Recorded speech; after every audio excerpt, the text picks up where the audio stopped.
абстиненционалните гласачи кои не излегле да го остварат своето право на глас, а лани на минатогодишните парламентарни претседателски гласале, а денеска останале, мислам на овие избори, завчера останале дома, и тоа е казна и револт. Тие кои излегле, кои велат не сакаме да ни го злоупотребат под наводници или фалсификуваат нашето право на глас, ги поништиле изборите, станува збор за 50.000 граѓани гласачи, тоа се повеќе од 5 пратеници, ако вие ги направите под онтов модел, тоа е огромна бројка.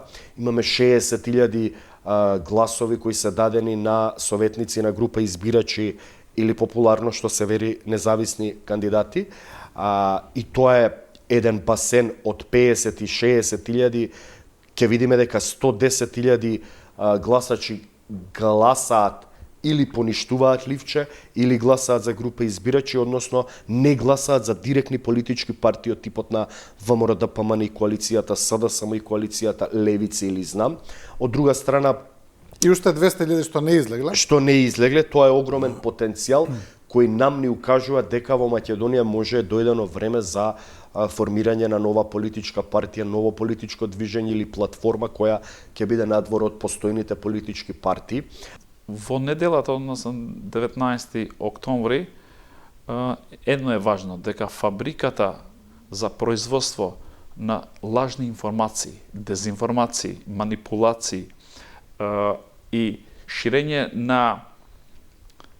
на нетрпение кон народот банкротира. Знаете зашто?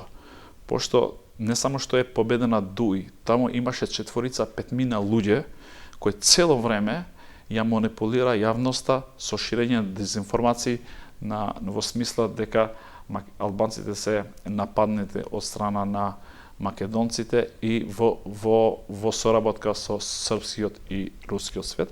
И тоа албанците го одбие таа идеја, бидејќи гласа спротивно односно за влијан.